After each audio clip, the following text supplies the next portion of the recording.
Because the club. Hi. There we go. We were ready for it this time, everybody.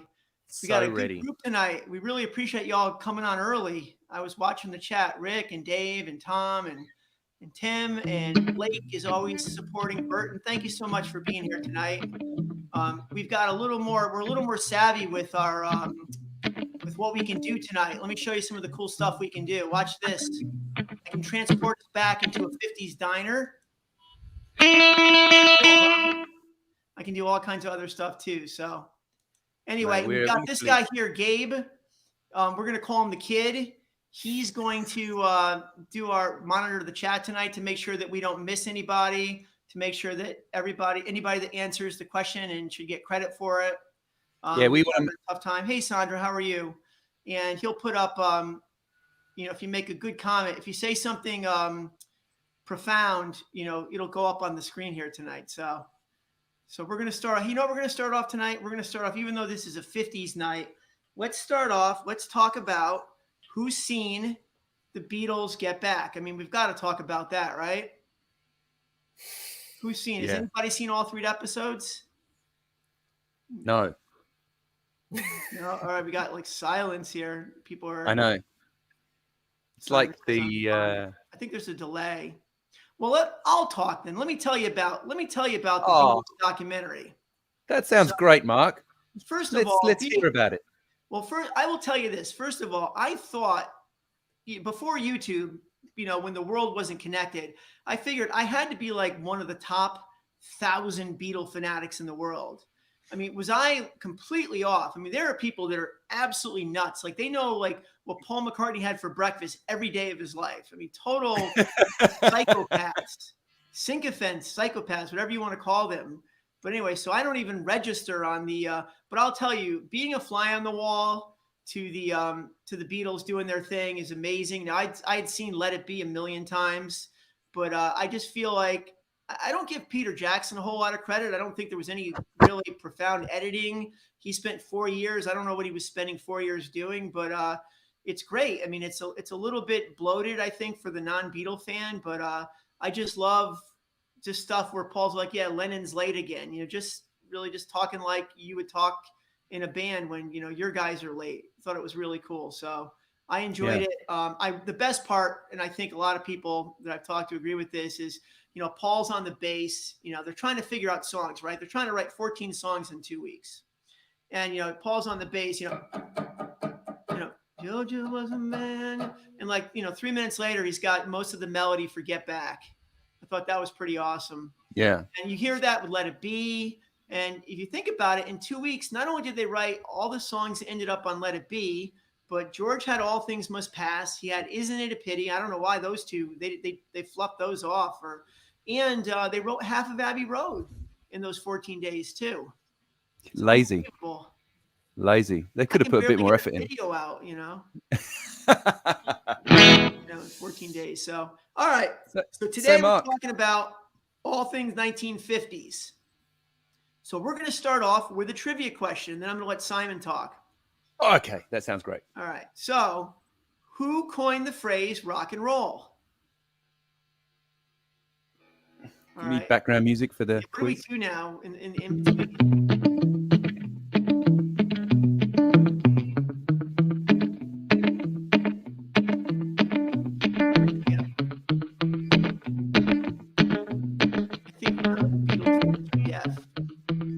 close, Sandra, very close. Sandra actually talked about the English DJ who got his name from the guy who coined the phrase. So we'll give Sandra half credit. Not Friedman, not Elvis. Who did Alan Friedman get his name from? From not Dr. Demento, although I remember when Dr. Demento was on. Back when Weird Al was on. Does anybody know who John Valby is? That's really going off. He's like, anyway, later on, text me privately if you know who John Valby is. Nobody knows the answer to this. There we go. Oh, bingo. Oh, wait a minute. Hold on. No, that's my wife. There's no way she knows that. She looked it up. There is a 0% chance, Amanda, you're upstairs watching and you don't get credit for it. So I'm going to give Sandra credit for Al Friedman, because the chance, I would literally, I would bet my life and the lives of all of my loved ones that Amanda didn't know that she had to look that up on Google. So no. Hey, so ha ha ha ha. There we go. Dennis got that. Dennis got that before Amanda. Okay. Oh, Dennis got it. Yeah. Good. Dennis. Very good. I hear it pouncing around upstairs now. There's a little chuckling going on. So very good. All right. So now I'm going to give the floor to Simon. I'm going to shut up for a little bit. And Gabe, you can talk too. Just you're young, so only speak when spoken to. God, I tell you what, Gabe, this guy, he's a hard taskmaster, hey? So, hey, everyone. Thanks for tuning in. Really appreciate it. What I was going to say on the Beatles stuff is, whilst I haven't seen it yet, I do love all that, watching the people put the tune together stuff. Like, I'm not the world's #1 music historian stuff. So generally, I really like playing the guitar. I spend a lot of time learning the guitar. I don't know exactly. I never really know exactly who played on what. So, for example, this morning, I had to answer a question for the 8 millionth time. I've got a lesson video on the Ballads of John and Yoko. And in the video, I say, and this is the bit that George plays, but I understand that only John and Paul played on that, right? I didn't know that. But people get very, very touchy about all that stuff. You know what I mean? So I just figure I like that stuff. But the thing that really does it for me is watching, like you were saying before, Mark, is like him going,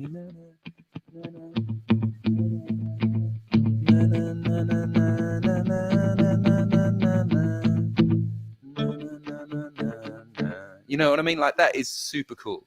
Yeah. Yeah, like that's how it happens, right? I mean, every song I've ever written is just, messing around with chords. I'm a music guy first. I think you are too. You mess around with chords, you play around with melodies until something clicks. Paul just came up with better stuff than I do, but it's the same process. Yeah, I just think it's absolutely amazing. So I think the fact that the part of me that blows, here in Sydney, I'm quite good friends with a bunch of musos who are, seriously, they're Beatles lunatics. So a few of them play in pretty well established Beatles acts over here. Particularly one of my friends, John Cater, who I should put a link somewhere to his stuff. He is an incredible musician. He can do everything. Like, he can play, he sings. Like, I'll put you a link. I'll try and find it whilst one of the other guys is doing something. I'll try and find a link to a version of Oh Darling that he did live, as part of like an online show when we were in the depths of the coronavirus. And he, oh my God, he absolutely kills it. And he sings just amazing. He's also left-handed, right? So it looks cool. So, and he plays bass. So he's the perfect guy for it. And, on my Facebook feed this week, it's just been full of that. Oh my God, the Beatles thing is coming. I can't wait for it. I can't wait for it. It's here. Oh my God. And they've gone into absolute minute detail about it. And you can see, I love how excited they are. It's a beautiful thing.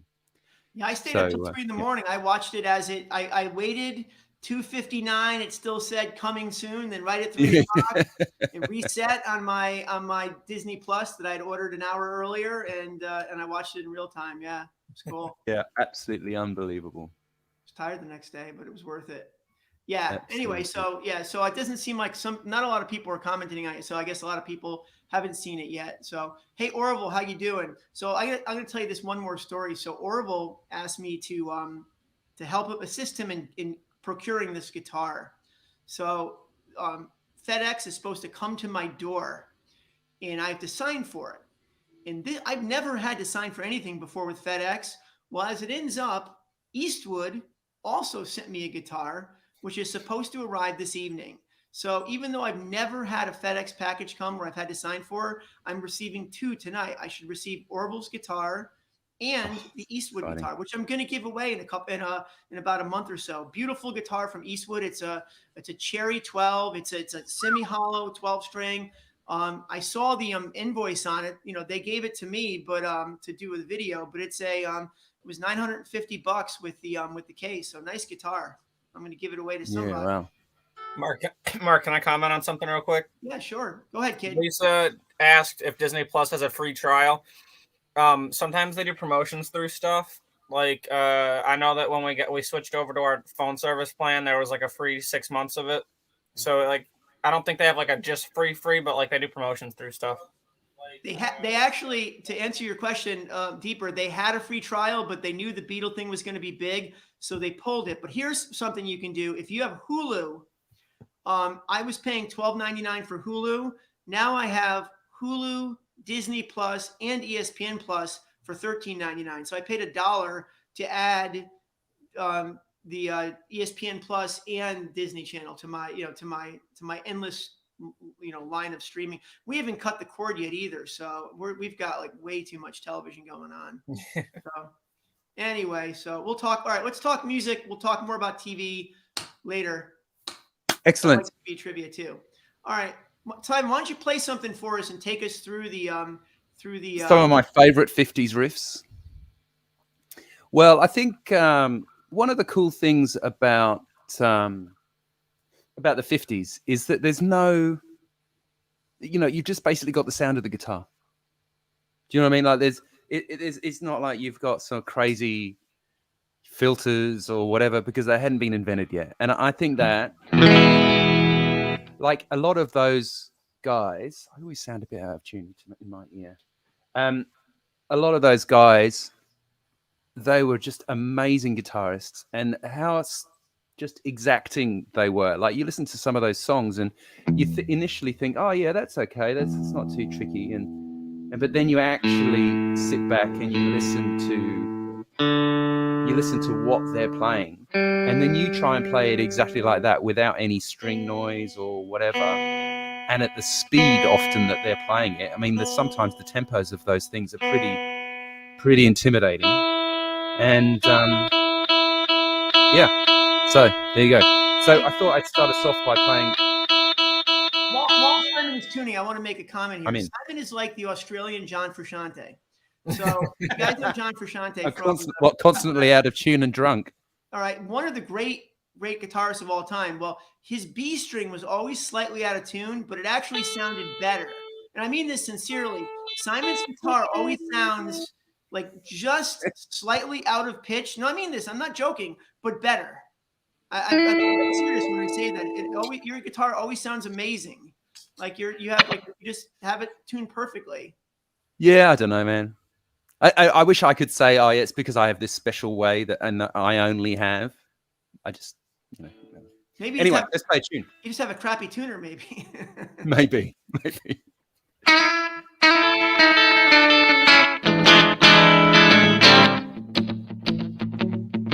That kind of thing, right?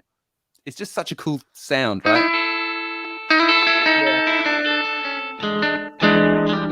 Why don't you tell us? It's like they were more focused on complimenting the song than trying to be flashy and show off and come up with something new. They were just trying to suit the song.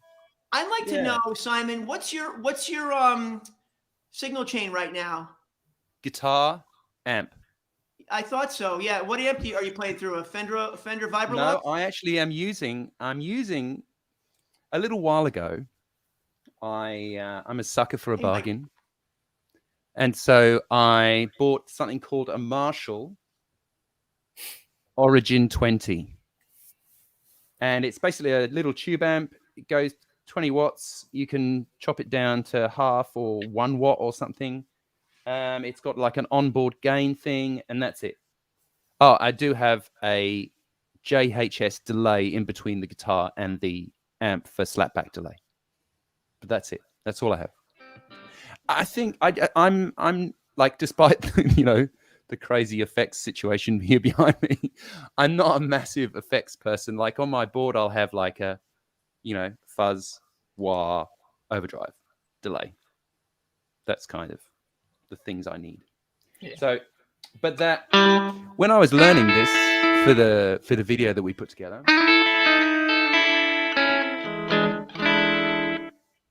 It's actually quite hard. Let's watch Simon do that right now. We've got that capability. Here we go.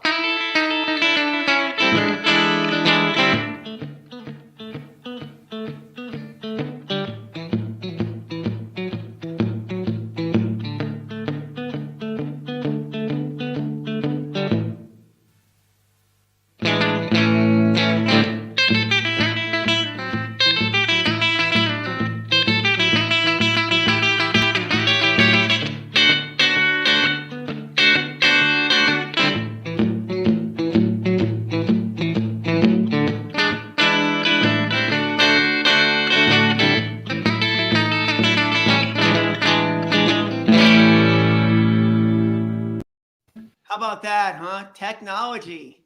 What a handsome fellow. And the ability to use it too. Yeah, that was really good. That sounded, I love the solo on that. Yeah, well, there's a solo in the tune. Like, I hadn't ever really thought about that until I came around to learning it this week. And but the speed it's full on. Like, you to be able to go down, up, down, up, down, up, down. And then I don't know, like some of those things where you think they sound simple often are the trickiest bits. How about a trivia question? Who knows, without looking it up, who knows what day was the day the music died? I know. Oh, yeah. Anybody know? Day the music died. See who comes up with it first. See the dishonest people that are using their Google right now. And the old people that are using Ask Jeeves. Anybody didn't even get that joke? I don't know. It was like a platform. It was like Google, one of the old, it lasted for about a half a minute. Oh, nice. Malcolm's on too. Hey, buddy. Hey, Malcolm. Aussie too. He's a fellow Aussie. He's in the Philippines now, but 217 close, Mark.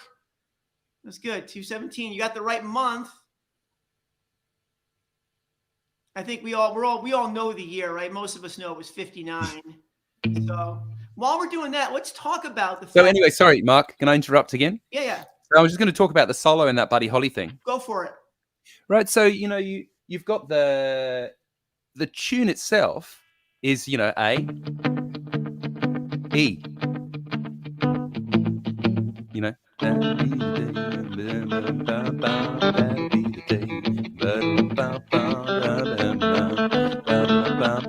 That'll be the day when I die. And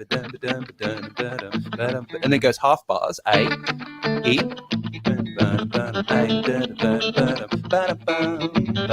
Then it goes F sharp.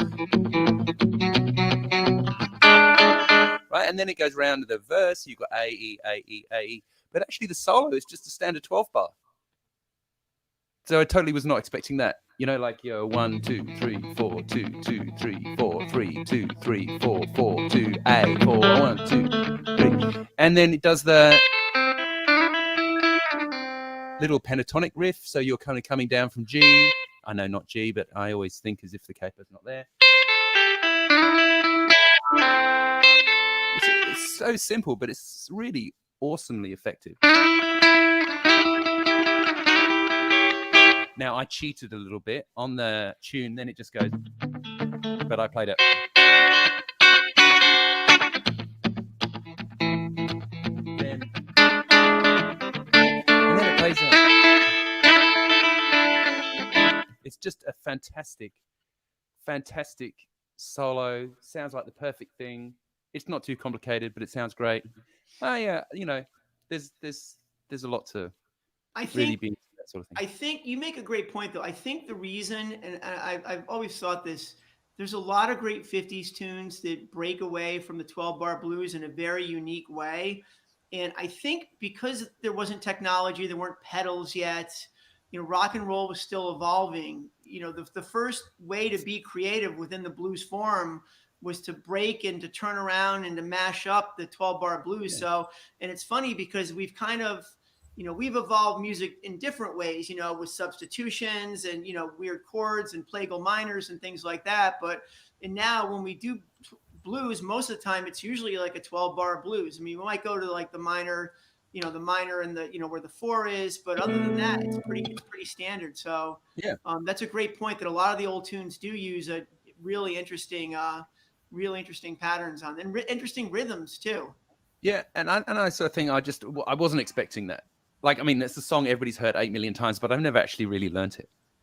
And so in learning it for the video actually was a terrific, and a lot of those sorts of, things where you're using unison notes. All that kind of stuff is great. February 3rd, that's right. February 3rd, 1959. So think about this. Buddy Holly died when he was 22 years old. And think about how many like all-time classics did Buddy Holly write? Let's just try to name them, then we'll move on to somebody else. But you had That'll Be the Day, Oh Boy, Words of Love, Every Day, Peggy Sue. Peggy Sue. That's right. There's loads of them, isn't there? There's more though. I'm forgetting some. Oh, Not Fade Away. What about Was it Sweet Love Ways? I'm not sure I know that one. Yeah. Did we miss any of the big ones? I got 6 so far. Yeah, Peggy Sue, we said. We're forgetting some. Oh, no. All My Love and All My Kisses. That's Oh Boy, right? All of my love and all of my kisses. Oh Boy. Yeah. Oh Boy. True Love Ways. Yes, True Love Ways. That's another. True Love Ways. That's the one I went. Not a huge, but definitely a well-known for sure. It was a hit at the time. Yeah. Unbelievable how many songs he wrote in that short amount of time. Just incredible. And capo, Buddy, firing up the capo in 1950 whenever. Yeah, I wonder what he used for a capo. They probably had to like get something together, right? Did they have capos? No idea. I saw the reason that they gave the capo away, because I initially was learning it like kind of trying to do some clever thing, and then I watched a live video of him and he had a capo on. I was like, good for you, buddy. You've made my life a lot easier. All right, let's talk about this one now. I'll play it and then we'll break it down quickly. This is probably certainly one of the top riffs of all time, I would think.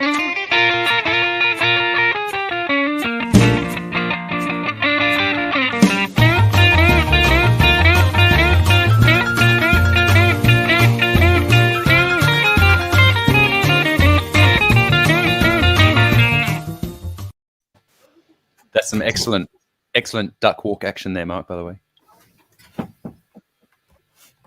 Oh, Mark, we've lost his volume. Can we hear him? Like super quiet. Like I can barely hear you. Quiet. Today, whilst you figure that out. Hold on. Oh. Am I back? Yeah. A little. Well, not really. Yeah, you were. Are we good? The technology. It's quiet. The technology was bitten us. Oh no. My microphone is failing me. I got a Shure SM58. I've dropped this thing 1,000 times and it's always. And that's better. All right, I'll just yell. Is that better? Yeah. Yeah, that is better. I don't know what happened. Okay. Here. All right. So anyway, when I was recording that and I did that last section, I wasn't really doing the duck walk, just so you know. That's very disappointing. Don't tell it. Don't destroy the. These are all people that like us. They're all like good people, the inner circle people that, follow us and enjoy what we do. So I like the idea of the duck walk happening there. Yeah. But I will tell you, so let me give you a little lay of the land here. I think you'll enjoy this. People like if you like behind the scenes stuff, say yes. If you think, and I won't be offended, if you think Mark just shut up, then do a Mark shut up. Let's take a little poll and I'll give you a little behind the scenes if you want. Anybody? You had us fooled on the duck walk. All right, all right. Any Mark shut ups or behind the scenes? Mark shut up. Those are your two choices. Behind the scenes, Mark shut up. Behind the scenes. Yes. Okay, they want behind the scenes, I think. So anyway, so I've got my furnace is directly behind where my camera is. I've got a nice big room. I'm really lucky. I've got a sweet setup here. Oh, play. Blake Williams is saying play. All right, I'll make this quick. Anyway, I opened the door on purpose there because I was afraid that I was going to like do a face plant into the wall. And it's a good thing I did, because that last move before the little tongue wag, I tripped and I went flying into the furnace room. So those are the things that happen. All right, let's talk about this riff, because this is an excellent riff. You know, you got this little. Does anybody? Can you hear my guitar? Yeah, perfect. Okay. Then you have this little, right? And then you got this. Then it goes into more of a. It's got a swing, but then it goes into a straight time here, which is kind of hard to do. And then the toughest part is this part here, because of the timing. If you listen to it, it's really awkward timing. And once you get to that part, it's pretty easy the rest of the way. It's very, very. But I will tell some of you, here's a little lesson for some of you beginner intermediate players. One of the things that you really want to focus on, there's two things. I'm going to give two little lessons here. One is really pay attention to your bends, because in my mind, the mark of an amateur or intermediate player are out-of-tune bends. You want to make sure, you want to make sure. Where am I going to? Oh, I'm in the wrong key here. No wonder. Okay, so it's.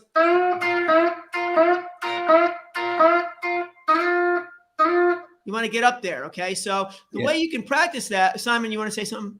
Yeah, I was going to say, Eric Clapton taught me an exercise to practice your bends. When I say Eric Clapton taught me, I watched a video in about 1986 of Eric Clapton, an Eric Clapton tutorial thing. He was being interviewed on TV or something. And he said, they were like, "Oh, Eric, what do you practice?" And Eric was like, I practice bends." And I was like, Eric Clapton practices bends.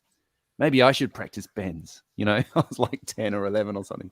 And he does this thing, right? So you basically, and you can do this too. Stick a metronome on. Tick, tock, tick, tock. Do you actually want me to stick a metronome on, or? No. I'm just in your, later when you practice this exercise, right? And so I've got a note here. This is a D. And then I go 1, 2, 3, 4. 1, 2, 3, 4. Right? So that you're basically hearing the note you need to play and then getting to the note you need to bend to, right? Now, so that's sort of level 1 of this exercise, right? And then what you can do, you can just keep moving that up, right? So I started on a D and a bend to an E. Let's go for... Yeah. Okay, and then you basically just keep moving up, right? And then you can do that with all different fingers as well, not just your third finger. So right? Because you've got to be able to bend with all your fingers, not just your third or pinky or whatever. And then as you get... I've been with my thumb sometimes. Yeah, right. As you get better with that, you can try and leave out the drag in between. So, for example, between the D and the E. So you play the D, play the E, and then try and get used to the sound. Thanks, Kim. Where you are. Right? So that's 1, 2, 3, 4. Right? So that's one way of doing it, using your ear. But the other part, I think, that was really useful in the exercise, he especially spoke about the actual physical distance that you're moving the string. So if you displace the, if you displace the next string by a couple of mils, whatever that is in inches, you're going to be at the right place if you're trying to bend a tone. And so you can try this with a whole bunch of different things. You try it with tones, semitones, tone and a half, and even then you get to the sort of the top of the exercise and you're playing D sharp, E, F by bending, right? So using the metronome is really useful because it forces you into time there. And it means you have to get it right. So you're going click, ding, click, click. So that was the bends exercise that Eric Clapton taught me. Yeah, Eric Clapton taught me. So you make a great point about the metronome, and we've got a good group on here tonight, and I think most people on here play guitar. I know that you typically, believe me, I've been teaching for many years, and I've taught hundreds of students, and nobody really likes to use the metronome, but it really is an important tool, and you don't have to spend a lot of time with it. But spending a little bit of time with it is important for a couple reasons. And one, what Simon was talking about, to get timing, and to also, I'll give you an example. So there's an exercise you can do. Those of you that don't know the fretboard, but first of all, if you don't know the fretboard, first and foremost, you got to learn the fretboard. The other thing that I was going to say about the difference between a good guitar player and a great guitar player, in my opinion, is being intentional when you play. And Rick and I talked about this. Rick Nelson and I were talking about that, he's on tonight, about being intentional when you play. And that means that, rather than just when you're going for a solo and, if there's A minor, let's say it's A minor to D, right? You don't want to just go, you can do that, right? But if you just think about it, just think about when it transfers to that D, if just for a second there, you go like, you hit that D note on the D chord. Little things like that make a huge difference. So if you don't play intentional already, start letting some intentional playing creep into your playing. And if you have struggled with it, just play less notes. Just make your solo this. Make your solo. Make it that to start with, and you can add a note. But really start trying to get those chord tones into it. Yeah, chord tones, particularly the third. That will make you look very sexy. Yeah. and that, on that note, if you don't want to do that, and you've been playing and I know a lot of you are in this place where you've been playing for 20 plus years, and you know the pentatonic scales, and you don't really want to spend the rest of the second half of your life learning the fretboard. What you can do at the very least is learn how to solo using the major and the minor scale together. That's a really effective way. AC/DC, believe it or not one of my favorite bands, but AC/DC does that a lot. That was weird there, like some Martian beamed in or something. Anyway, but the other thing I was going to say is about the metronome is a great exercise for learning the fretboard if you want to. Is just, I love doing this. You just go from 6 to 1. So if you play the A's, and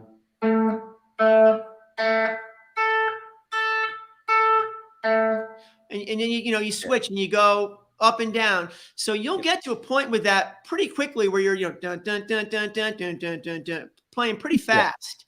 Yeah, exactly. But as soon as you get that metronome on there, where now you're locked into something, it changes the dynamic. It makes you work harder. It makes it more difficult, but more importantly, it makes you learn it better. It really makes, because your brain just thinks differently. When you're on your own time, you relax into it. It's having the pressure of, having to, that next note, I got to hit it. I got to hit it right on the tick, I got to hit it right on the 100%. That's the best thing about, that's 100% the best thing about having a metronome is like having somebody sitting over your soul shoulder going, you've got to do it now. You've got to do it now. And actually being forced into doing it actually makes you learn it quicker. Exactly. So I know a lot of people are afraid of the metronome or whatever. You mustn't be afraid of the metronome. The metronome is your friend. And if you want a brilliant video on how to learn the fretboard, and it's nothing profound. It's this basically. It's a little more involved in the way I do it, but just email me and I'll send it to you. It's a 12 or 15 minute video. But the main thing is, and he reiterates it in the video, the guy that does this, he says you got to trust the process. You don't cut the corners, even if you can go,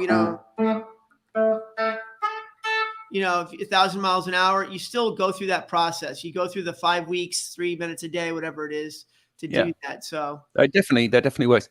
The other thing with learning the fretboard, I would say, is learning the dots, the notes where the dots are. Do you know what I mean? And that's a super awesome way of doing it, because the cool thing here is that this is G, right? So you have G, A, B, and then C, D, E, F, G, A. So that's pretty G, A, B, C, D, E. Like they're just in order. And so it's a bit like, I don't know that if I need to go to this particular gig wherever, I don't know the name of every single road to get there, but I know if I go sort of down this street, go past this pub, and then past that cafe, and then past the supermarket, I'm going to get to where I need to go. So it's just like using signposts, so that you've got, G, A, B. As long as I know the alphabet, I know that is G sharp. I don't need to kind of go, oh, this is this E. I don't need to learn every single fret. So that's something which is also an awesome trick. But that thing, Mark, about playing all the A's, that is 100% a great way of learning the fretboard. Yeah, so you start off, ascending and descending that way. Then you start ascending one way and descending with another note. You start working in the sharps and flats, the inharmonic notes. And those of you that don't know inharmonic, like an A sharp, B flat, the same note, just theoretically used at different times. Yeah, it's really good. So let's move on. We did our little bit of theory. What else you got, Simon? Now, so I was talking about effects before. So the other effect they had in the 1950s and the early 1960s is this wonderful thing. Check this out. Oh, yeah. So this is a tremolo. So basically, it's basically a volume swell. And you can there's all different types of things like this. So one of my favorite kinds of usage of it is the Bo Diddley thing. So,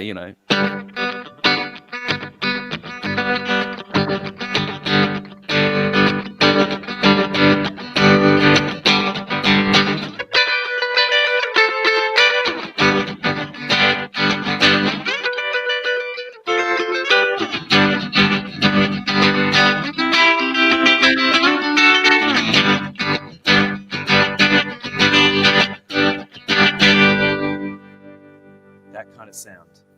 So I'm a big sucker for the tremolo now, but if I sneakily sneak out of the 50s for a second, one of my favorite uses of the tremolo is generally in all of that mid 60s stacks stuff.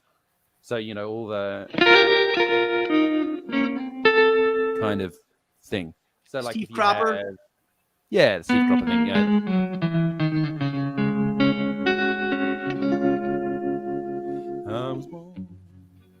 that kind of thing. You guys can I learn love a lot. that sound of that. You guys can learn a lot from Simon's playing. I want to talk about Simon's playing a little bit. So Simon plays in a band called the Soul Messengers. Now we'll talk about it a little bit. And you notice that a lot of times when we do these things together, I usually use a rhythm section. I do that because I like to sing. I like the whole production. And the fact that, Simon always gets a better guitar sound than me. So I got to sing to at least, kind of, keep up a little bit since it's my channel. But Simon has a really, really good sense of rhythm. And it makes me think about, how important rhythm really is. And we all say that, but do we really practice it? It's like long distance swimming. If you want to become a great 500 runner, you've got to practice it for the, you've got to swim the 500. You can't do 30 seconds of, and expect to, be able to carry that through 4 minutes. You have to build stamina. And one of the things that people assume sometimes, and I hear this a lot from, some students will come to me, they'll be like, I can't really play lead, but I'm an excellent, I'm an excellent rhythm player. And what they really mean is they can't play lead. They don't really mean they're an excellent rhythm player. They just assume the rhythm is the easier part of the game. And it's not. I mean, it's not always harder, but they're equally, you can take both of them to different levels of skill, so there's a lot of subtleties in the rhythms that Simon has in his playing that you really should listen to. And he's got a very innate, good, and I think that probably has to do with years of playing, but also, playing with the Soul Messengers. I would imagine that you do a lot of comping, right? And a lot of, and holding down a lot of rhythm too. Yeah. But I guess, I've always played in bands with one guitar player. I've never really played in bands with two guitar players. So I really like that not because it's like I'm the guitar player, nothing to do with that really, actually. It's when I don't have to play and I can just listen to the band. That's my favorite thing. I know that sounds like you spend all this time learning the guitar, Simon, you're not going to play the guitar. I'm like, yeah, that's exactly what I'm going to do. Because, if you've got a good rhythm section behind you and then all you need to do is just like every so often, that is the dream for me. Yeah. Yeah. If you have a rhythm section space that you really said it's as simple as this. If you have a great rhythm section, and really what it comes down to is a great drummer. I mean, bass players are very important, but if you know, drummers, I make this joke, you know, what do you call a guy that hangs around with musicians? A drummer. Because drummers are kind of like cooks. Like everybody can cook eggs and right. Anybody can just go and do right. But to be a really superb drummer, there's just something about the pocket that great drummers have. And usually even a mediocre bass player gets pulled up to a higher level, you know, or a competent bass player. I mean, they're both important. I'm not putting down bass players, but if you have an amazing drummer, everything comes together. Then you can put space in your music, you know, then you can let it breathe. And that's the difference between a live band that just has, you know, a mess going on and a live band that, you know, really sounds good because, you know, they let the instruments breathe a little bit. So yeah, I love the sound of that. Yeah. And so I was talking about the rhythm thing is 100%. It's just about practicing with the metronome or practicing with, like now on YouTube, there's like people that play drums. You just play along with the drums and they're playing in perfect time. So it's just good practice. And the final thing I would say about the metronome practice thing is there's quite a well-known exercise by bass player 80s Victor Wooten. Victor Wooten, you know that bass player guy? Yeah. And so he has an exercise where you have dropped beats. So you start off and it goes click, click, click, click, click, 1, 2, right? And they'll have rest for 2 beats. And then you've got to make sure you come back in on the 1, right? So that you're playing 1, 2, 3, 4, 1, 2, right? And then that gap gets bigger and bigger, and eventually it's 4 bars. Yeah, they keep dropping out notes. They keep dropping out notes, and you have to use the internal clock to hit down on the notes. That's a great. Paul Davids has a really good video on that too. Oh, really? Talking about I've been teaching that exercise for forever. That, you know, and you don't have to do anything complicated. Just if you're just playing, just getting used to that. Tap, tap, tap, tap, tap, tap, tap, tap, tap, tap, tap, and then the beat drops, and then it comes back in, right? And you've got to be in the right place, and that is fantastic. Whatever you're doing, though, again, my opinion, you need to do it for, you know, at least 3 minutes, at least the length of a song, because I see a lot of players that will, you know, do the metronome for 30 seconds, and again, it's part of it is stamina. And part of it is just, you know, concentration, the ability to stay locked into the band. You know, our mind wanders, especially if you're on stage, you know, there's distractions, a lot of stuff going on. You know, you have to physically get used to being able to, you know, to do something repetitively over a 3 or 4 minute period, not just in 20 or 30 second blocks. Again, I go back to that, you know, a long distance, a marathon runner doesn't practice doing sprints, you know? Yeah, absolutely. So, so there you go. So there's Bo Diddley. But the Bo Diddley thing is actually really hard to do, right? Particularly if he plays like an open chord, right? So you've got this.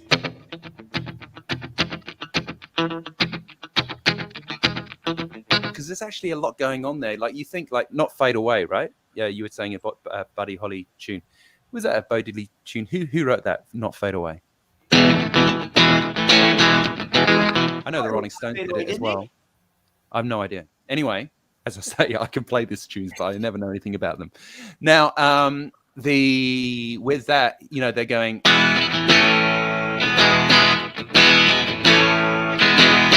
Right? That's all open. There's a stop there, right? Right? Then there's this.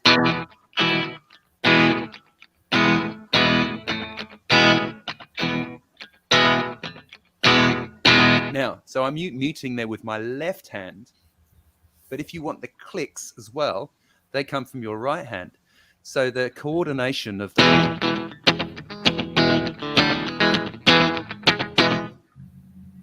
I've taught that a lot of times to a lot of people over the years I've been teaching, and everybody turns up going, I'd like to learn that tune because it's only got 3 chords in it.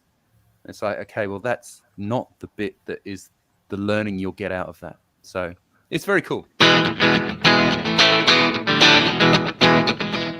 And then, you know, when you put the George Thorogood's or the I Want Candy bits in as well. It's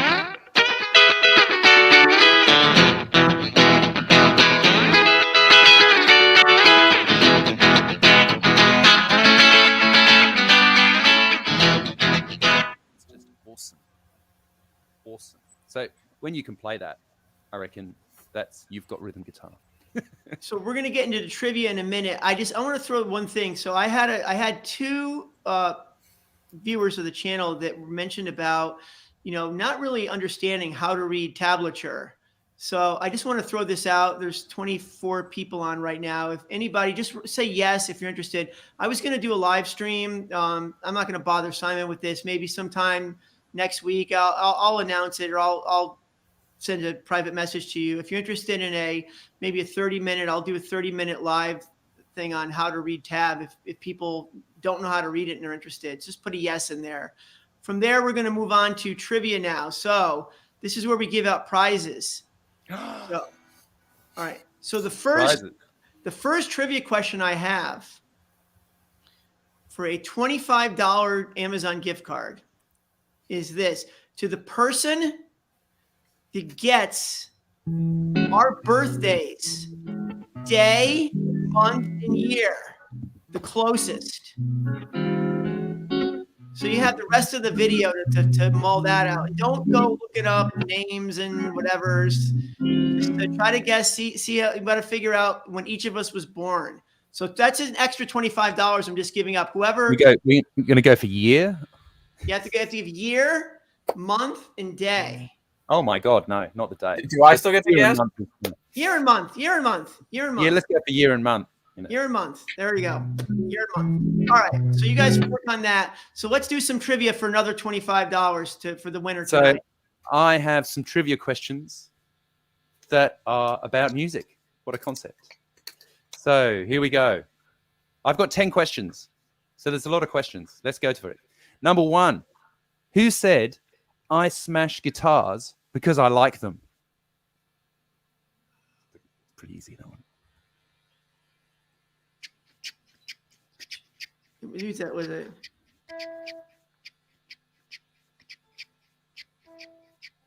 We need some quiz thinking music. Oh,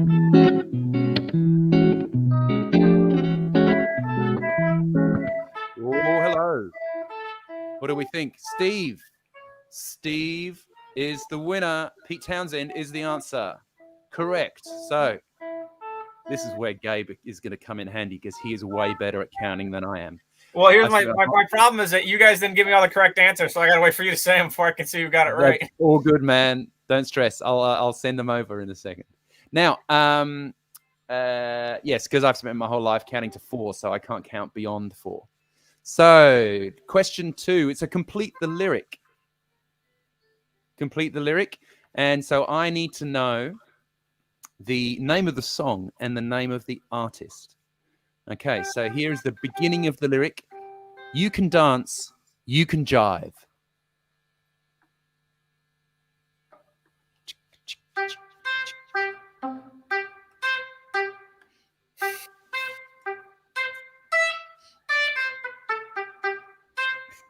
I like the quiz music. I like the quiz music. So I always think quiz music is more, this. That's Jeopardy. That's Jeopardy.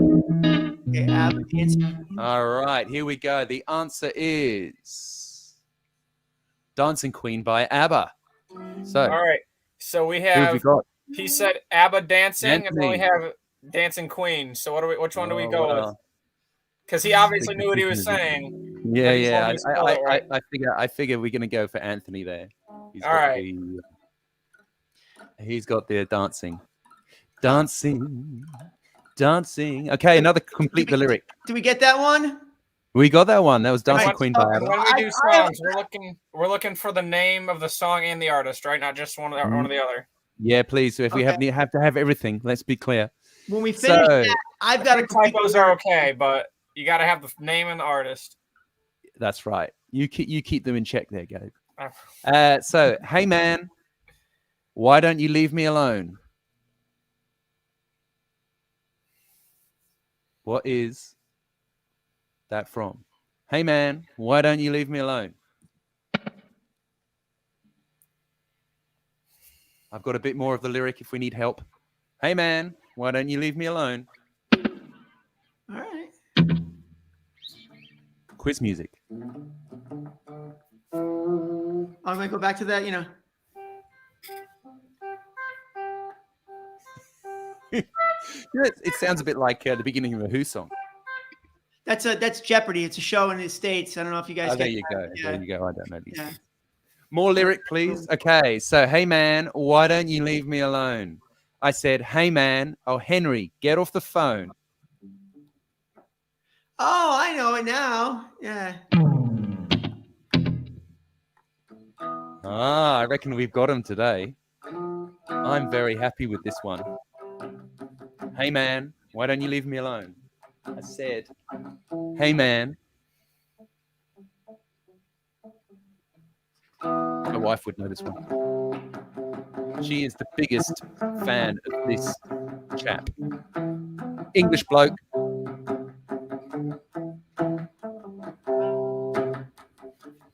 Okay, I think I've beaten them. So, hey Mark, do I win the guitar? Do I win the guitar if nobody gets the answer? I'm playing it right now. Suffragette City. It's Suffragette City. Yeah, I was playing it. Okay. So we had Anthony got David Bowie, Diamond Dogs. Not quite. That's close. Close. So no points for that one. Okay, my next question is. Oh, I got one. Oh, it's a good one. Go for it. It's a good one. All right, here we go. Name the artist and the song. I was 16. He was 21. Rode with us to Memphis.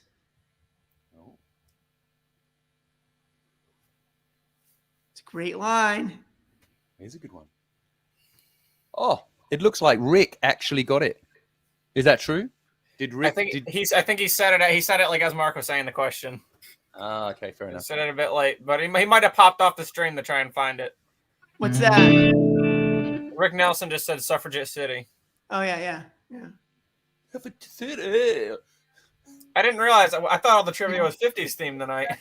Yeah, well, you just can't get the staff, Gabe. Can I tell you? The guy who writes these questions.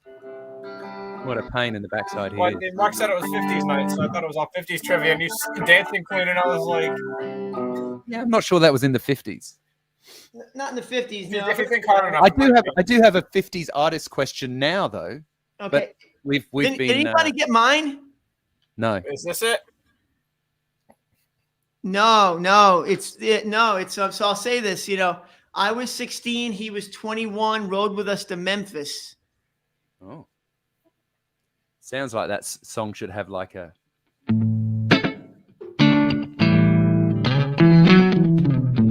was 16, he was 21. Nobody's got this one. Does anybody know what I'm talking about?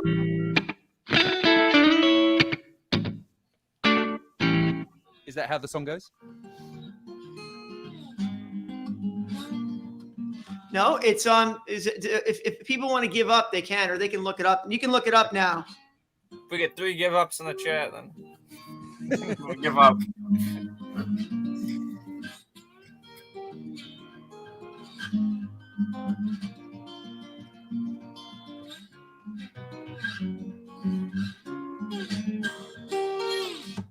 Blake, I got it. I got this down. I'm going to have it for next week, buddy. Up to speed. So what's the answer to your question, Mark? So it's Cher. I was going to say, is this it? Yeah. Gypsy? I was 16. She was 21. Rode with us to Memphis.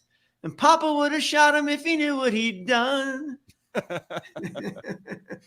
All right. I've got Mark, is that it? Because he said it before you said it. Yeah. I know. I'll take care of him. Yeah. He's my guy. Okay. So here we go. Who called himself a hunker burning love?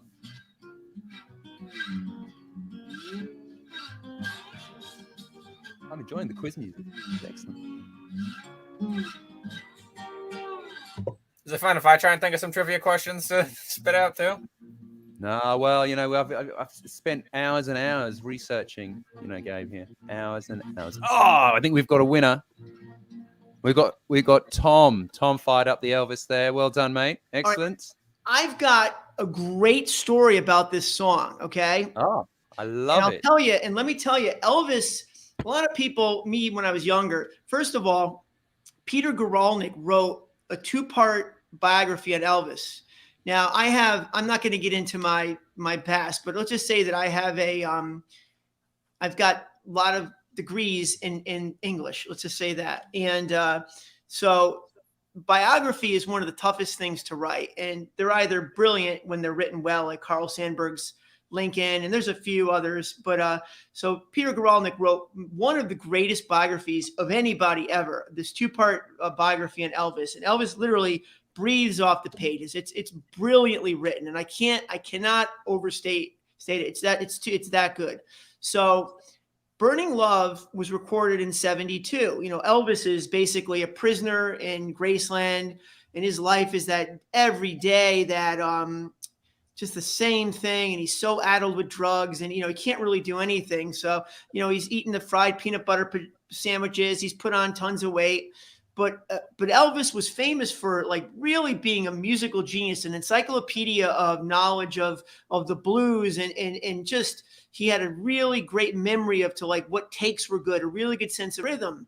So finally they got like the best guys, all the guys, the best players, James Burton and that whole crew are in his basement in the studio. They want to record Burning Love.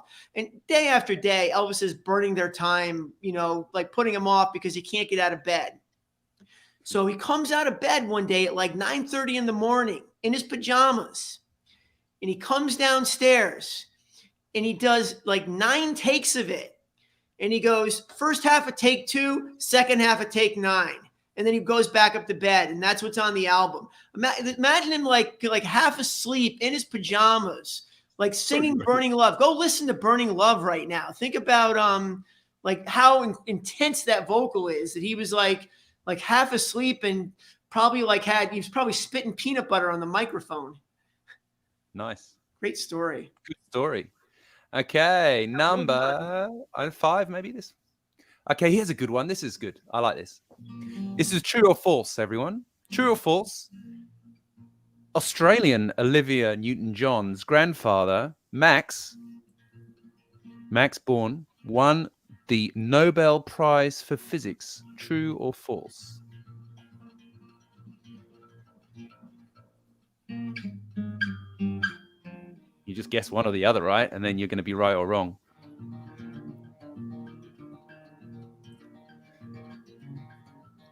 Did Libby's granddad win the Nobel Prize for Physics? True or false? Who have we got? No. Anthony. Anthony kills it with a true. Awesome. Okay, next question. Now, we haven't got many more because we're running towards the end of our hour. But I like this one. You'll like this one. Rod Stewart, rockin' Rod Stewart. I love a bit of Rod Stewart. Ron Stewart, Ron Wood, Nicky Hopkins, and Mickey Waller were all members of which 60s supergroup?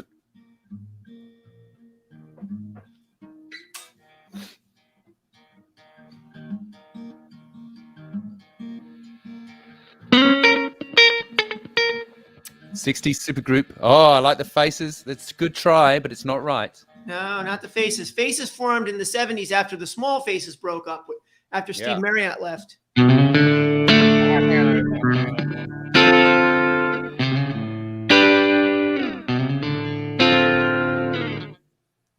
That is a great version of that tune. Losing You. You check out Losing You by the Faces. It's somewhere on YouTube. Rockin' Rod is doing his thing. Yeah. Ian McLagan is doing awesome stuff. So what is this supergroup from the 60s that included Rod Stewart, Ronnie Wood? And does it include a guitar player? It does include a quite well-known guitar player. Yeah. And that's what I thought it was, but he didn't say him, so I wasn't sure. The group is named after him too, isn't it? Well, yeah. He goes okay on the guitar, that guy. I mean, when he learns the minor chords, he's going to be really good. Let me know and I can say it, because I know what it is. Because I was going to say, because that was my first guess, and then I thought it was Faces too. Oh, I love this. The Small People are Faces. still, No, not the Small Faces. I think I've got them again. You play a couple of songs, but if they don't even know, I play the Bolero, but if they don't even know the band, they won't know the. Hang on. There you go. Bingo. Mark Bishop. Boom. Good on you, Mark. Yeah. All right. Well. Wait, what are the name of the 2 albums they put out? Oh, mate, you're asking me hard questions now. All right. Anyway, let's move on. Is it Jeff? No, it's Truth and Beck Ola, right? Beckola. Yeah, Beckola. That's definitely one of them. Hey, so what are we going to do next time around on the Guitar Show, Mark? So a couple things we thought about. So we have two different ways we can go. One is we can show some old footage of Simon and I playing in bands back when we were in our 20s. I've got lots of old video clips, and we can talk about, I thought maybe we could talk about the death of mom and pop music stores, and we could share stories, you guys too, about some of the mom and pop music stores that we grew up with. That's one. And we'll do that eventually no matter what. Or you like that, don't you? I know you like that. I know I do. I like that, the nostalgia factor. Or we could do something on fingerstyle. Like I'll play. I'm ready to do Salisbury Hill, Never Going Back Again, and I will have that going down next week. So if you want to put me on the spot, we can do some fingerstyle stuff, and we can show you how to play Babe, I'm Gonna Leave You the Right Way. There's a little nuance to that, and stuff like what else? Norwegian Wood and no, I didn't try it. So what do you want to do? So let's do what we're gonna vote it, and then we're gonna say goodnight to y'all. Can I vote for fingerstyle? One vote for fingerstyle. No, that was middle finger. Steve is calling the fingerstyle. Yeah, I'll do it next. I'll do a private one for you, like tomorrow, Blake, if you want to hear it. Yes, now.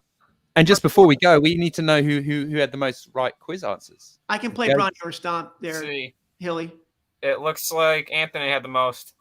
Anthony is the winner tonight. All right, Hilly, you won again. Okay, Anthony is the winner again tonight. I'm very happy. We're gonna do fingerstyle, 12-string, and take Simon's element a little bit, but I'm sure he'll be more than ready to do. You know what we can do? We'll take it a little further. Well, how about this? Fingerstyle or guitar players that play with their fingers. So if you want to do like Mark Knopfler, I bet you Mark Knopfler. Second one. Yes, I can play that. You know, one of the hardest riffs I've ever played. I might say the hardest riff that I've ever had to play. If you want to do it verbatim, just like the record, is the riff to Money for Nothing. It's near impossible. There are literally, there's like a 4th string, 4th fret, like half harmonic. Like watch Paul Davids do it. Paul Davids gets stuff down like almost completely right. Yeah, Paul Davids did a video a long time ago. It's the best one. It's the closest. Yeah, I love him. So I love his beard. Everybody, please have a safe rest of your weekend. I know for some of you it's already Sunday. We really appreciate you spending time with us. And we had all these cool. We're gonna leave you with this, and then we're gonna say goodnight. You're gonna watch one more because I loaded these in. Let's watch. Before Simon. We're gonna load it in. Huh? If you haven't checked it out, do check out the 50s video on Mark's channel. Yeah. I'm sure these guys have all seen it. So we're going to watch Simon do a little Johnny Cash and say goodnight to you. Thank you all. Good night. Good night.